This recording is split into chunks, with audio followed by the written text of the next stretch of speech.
दुनिया ने ली राहत की सांस क्योंकि अमेरिका और ईरान के बीच 2 हफ्ते के युद्ध विराम यानी 2 हफ्ते की शांति का ऐलान हो गया है, इस शर्त पर कि स्ट्रेट ऑफ हॉर्मुज खुल जाएगा।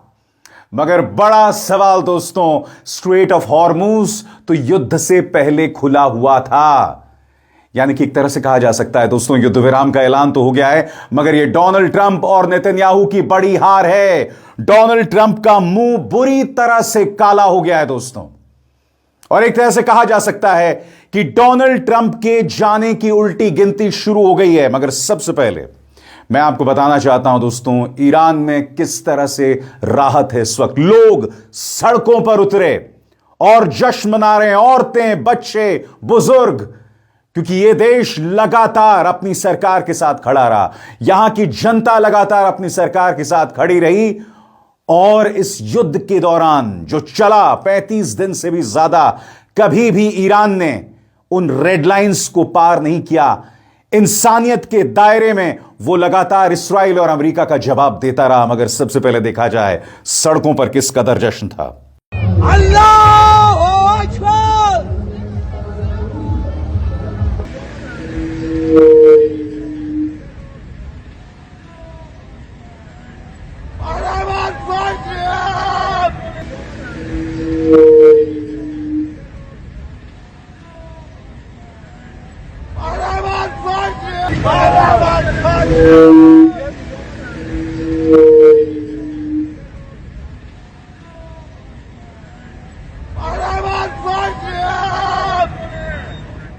और अब मैं आपको बहुत ही सरल अंदाज में बताना चाहता हूं कि हुआ क्या है। बड़ी ब्रेकिंग न्यूज आपके स्क्रीन पर। ईरान ने कहा है कि उसने 2 हफ्ते के सीज फायर को मान लिया है और शुक्रवार से पाकिस्तान के इस्लामाबाद में बातचीत शुरू होगी। यह तब हुआ जब ट्रंप ने कहा कि अगर ईरान स्ट्रेट ऑफ हॉर्मुज पूरी तरह खोलने पर राजी होता है तो अमेरिकी हमले रोक देगा।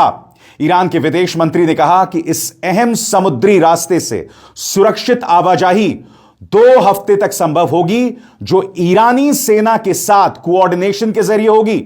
ट्रंप का यह बयान तब आया है जब पाकिस्तान के प्रधानमंत्री शहबाज शरीफ ने अमेरिका से डील की डेडलाइन बढ़ाने और ईरान से हॉर्मुज को पूरी तरह खोलने की अपील की। सबसे बड़ी बात दोस्तों, युद्ध विराम का ऐलान होता है, मगर तेल अवीव पर ईरानी मिसाइलों का कहर दिखाई देता है। क्योंकि आपको 2-3 चीजें समझनी पड़ेंगी दोस्तों। युद्ध विराम के ऐलान से पहले ट्रंप ने क्या कहा था कि हम ईरानी सभ्यता को हमेशा के लिए बर्बाद कर देंगे, और अब पाकिस्तान की पहल पर आप एक युद्ध विराम के लिए राजी हो गए, यह कहते हुए कि ईरान स्ट्रेट ऑफ हॉर्मुज खोल देगा। यानी कि एक तरफ कह रहे थे कि हम ईरान की सभ्यता को बर्बाद कर देंगे, और दूसरी तरफ जो हालात युद्ध से पहले थे आप उसके लिए राजी हो गए। मगर एक और बात है दोस्तों, पाकिस्तान की पहल पर यह सब हुआ है। यानी कि इस पूरे मामले में पाकिस्तान एक बहुत ही ताकतवर रीजनल प्लेयर के तौर पर उभरा है, और यह भारत के लिए एक अच्छी खबर नहीं है, मगर उसकी चर्चा हम कभी और करेंगे दोस्तों। मगर मैं आपको बताना चाहता हूं कि किस तरह से तेल अवीव के आसमान पर कहर था युद्ध विराम के ऐलान के बाद।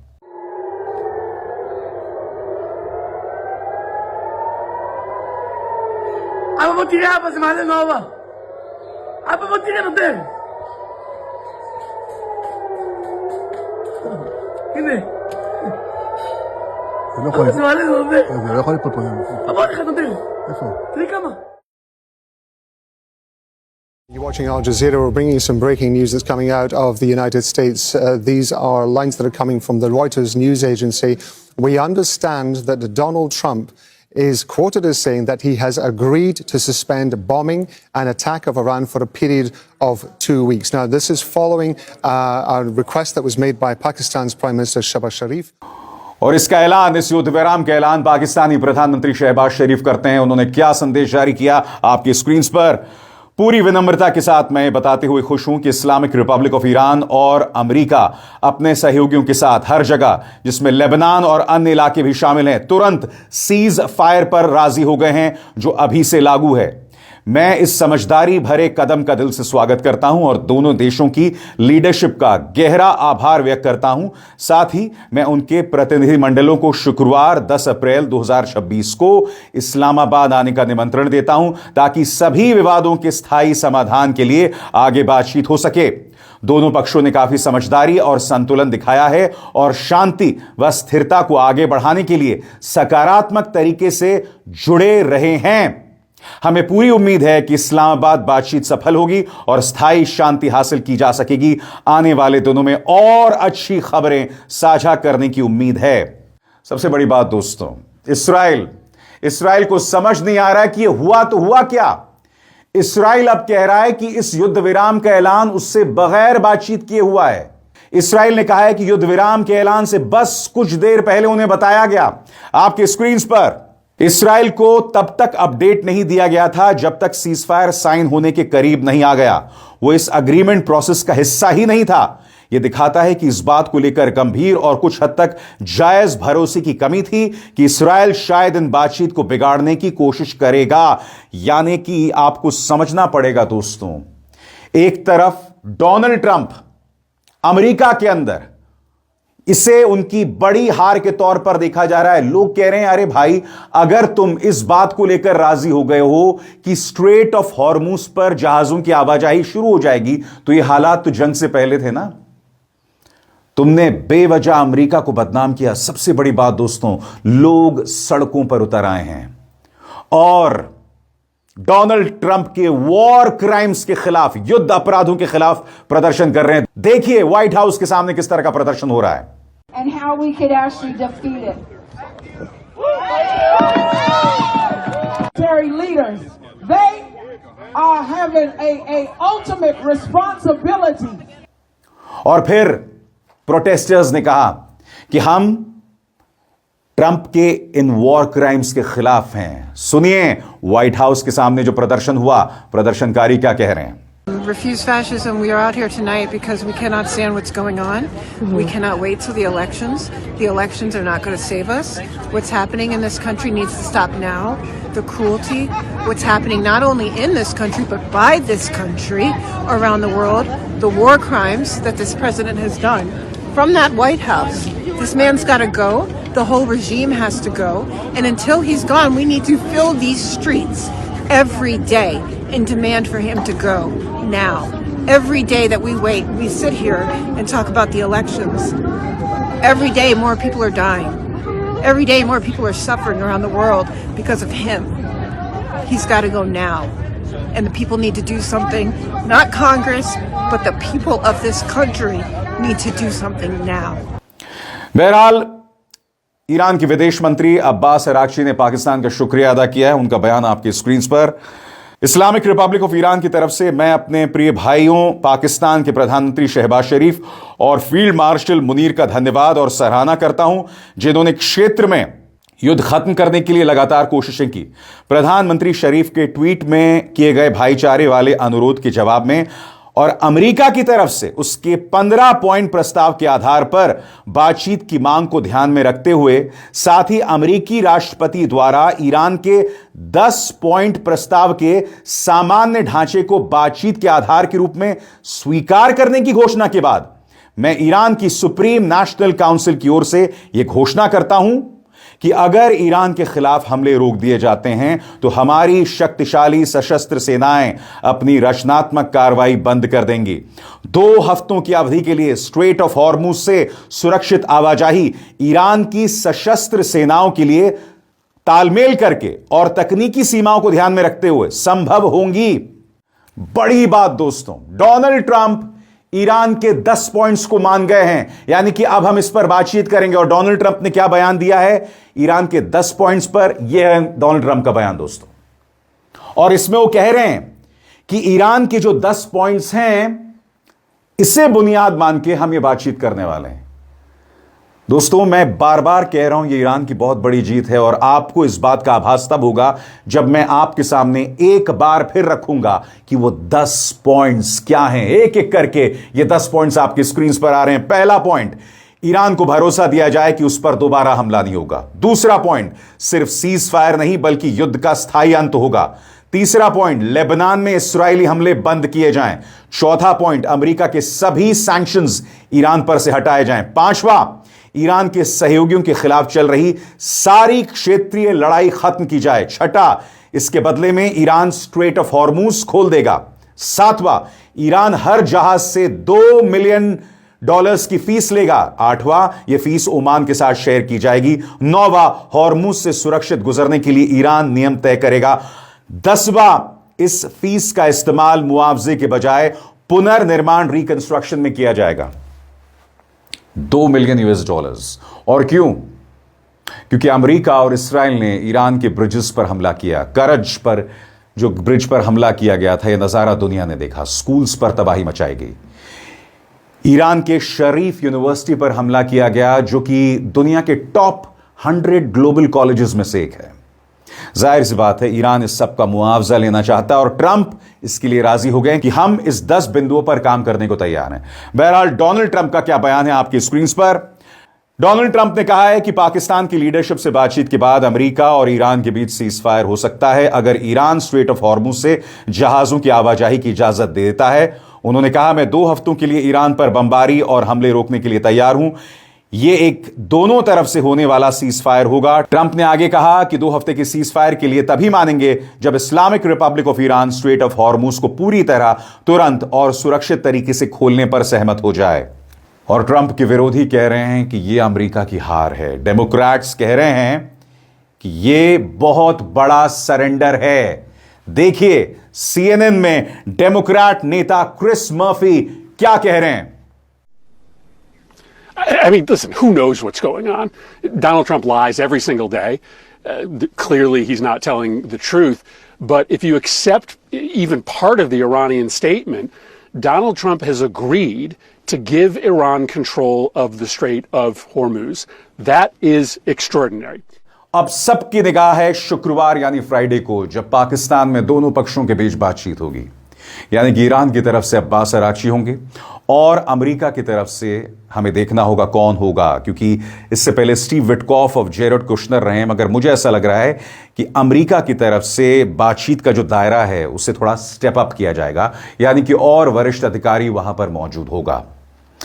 मगर इसराइल इस वक्त खुद को बहुत ठगा हुआ महसूस कर रहा है। जैसे मैंने बताया, युद्ध विराम से बस कुछ देर पहले इसराइल को बताया गया, और आप देखिएगा, कहने को ये 2 हफ्ते का युद्ध विराम है, मगर आने वाले दिनों में इसका उल्लंघन किया जाएगा, बार बार किया जाएगा, लगातार किया जाएगा।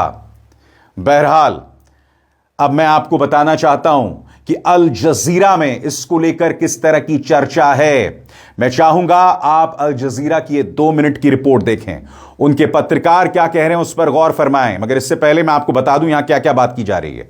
पहली बात, उनके पत्रकार कहते हैं कि ईरान में जश्न है, मगर जिस वक्त वो बातचीत कर रहे हैं लोग सो रहे हैं, राहत महसूस कर रहे हैं, शांति से सो पा रहे हैं, क्योंकि अब जबकि युद्ध विराम का ऐलान हो गया है, यानी कि अब ईरान पर ताबड़तोड़ हमले नहीं होंगे। मगर उनके पत्रकार यह भी कह रहे हैं कि यह ईरान की बहुत बड़ी जीत है, क्योंकि अब स्ट्रेट ऑफ हॉर्मूज पर वो हर जहाज की आवाजाही के लिए $2 मिलियन लेगा, ताकि देश में जो तबाही हुई है उसको लेकर काम किया जा सके। सुनिए अल जजीरा के पत्रकार क्या कह रहे हैं। How is the news being received more broadly in Tehran? Surely people there were bracing for a night of real terror. Now some relief. It's such a huge change here in Tehran. We have seen calm in the streets. By the way, most of the celebrations took place before the announcement by the U.S. president, because the Iranians every single night are celebrating what they consider the resolve and the steadfastness of their armed forces in this fight. It's very late in the night.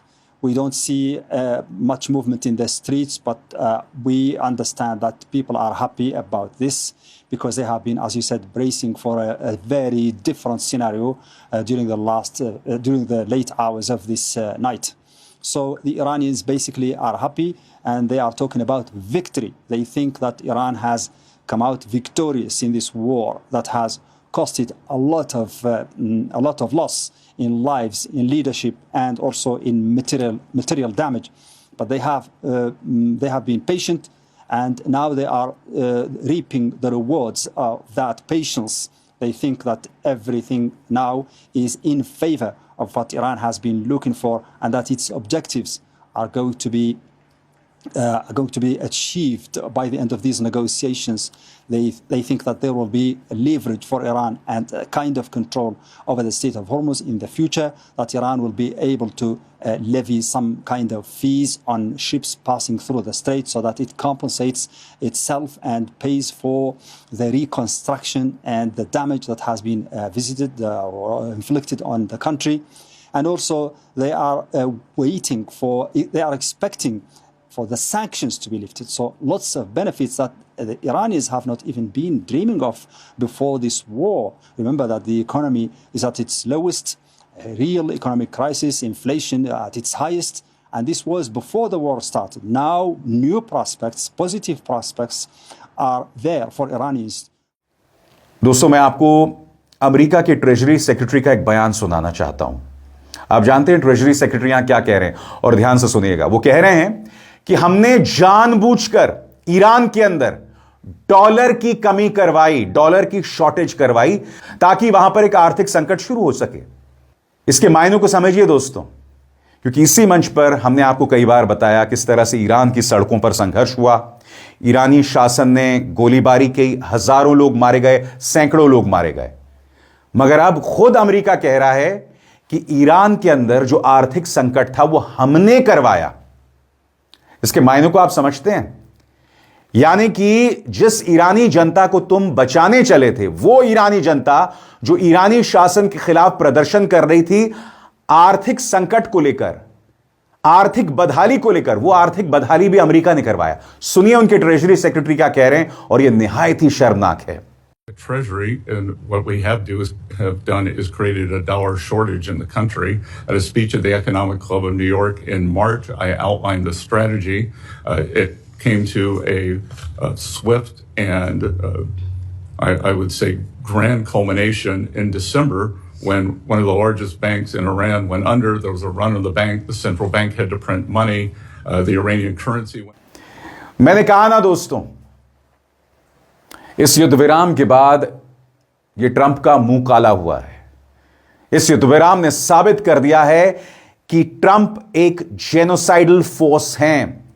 इसने America के रुतबे, उसके पूरे वर्चस्व को कमजोर किया है, और नेतन्याहू भी एक वॉर क्रिमिनल के तौर पर सामने उभर कर आए हैं, और ईरान और उसकी जनता इस पूरे संघर्ष में अपनी रीढ़ सीधे किए लगातार खड़ी रही। और हां, इस पूरे घटनाक्रम में पिछले 35 दिनों में मैं आप तक इस खबर के तमाम पहलू लाता रहा, और मैं ये नहीं कह रहा हूं कि अभी युद्ध विराम हो जाएगा, क्योंकि अभी देखना है इसराइल क्या करेगा। मगर हां, जो भी होता रहेगा मैं आप तक वो खबरें पहुंचाता रहूंगा हर बार की तरह। अब इसार शर्मा को दीजिए इजाजत। नमस्कार।